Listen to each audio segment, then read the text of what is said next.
de la conférence des chefs d'État et de gouvernement de l'UMOA et en vertu du mandat que mes pairs m'ont donné, je suis heureux d'annoncer qu'en accord avec les autres chefs d'État de l'UMOA, nous avons décidé de faire une réforme du franc CFA avec les 3 changements majeurs suivants. Tout d'abord, le changement du nom de la monnaie, du franc CFA à l'ECO. Deuxièmement, l'arrêt de la centralisation de 50% de nos réserves de change au Trésor français et la fermeture du compte d'opération. Troisièmement, le retrait des représentants de la France de tous les organes de décision et de gestion de l'UMOA.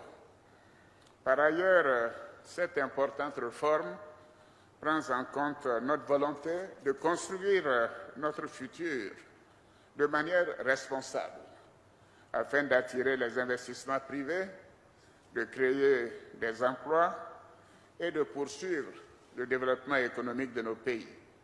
C'est la raison pour laquelle, dans cette étape de la réforme, les chefs d'État de l'UMOA ont également décidé de maintenir la parité fixe de notre monnaie avec l'euro et convenu du maintien de la garantie de convertibilité si vous en étiez d'accord.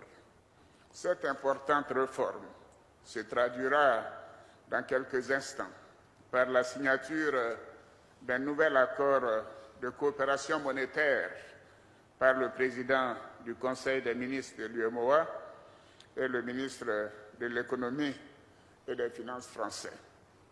Monsieur le Président, je voudrais, au nom de mes pairs, avec qui j'étais ce matin à Abuja, saluer votre esprit d'ouverture et votre volonté de contribuer à l'intégration économique des pays en Afrique de l'Ouest. Ce samedi 21 décembre 2019 est un jour historique pour nos pays et pour toute l'Afrique de l'Ouest. Cette réforme représente un grand pas dans notre volonté de faire de notre région un espace économique intégré, dynamique et une source de prospérité pour nous-mêmes et pour les générations à venir.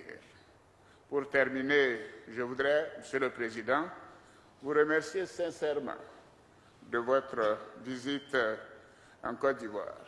Je tiens à nouveau à vous réaffirmer la volonté de la Côte d'Ivoire de dynamiser davantage sa coopération avec la France. Enfin, je vous remercie pour l'excellente collaboration de la France pendant le mandat de la Côte d'Ivoire en sa qualité de membre non permanent du Conseil de sécurité de l'ONU qui arrive à son terme à la fin de ce mois de décembre 2019.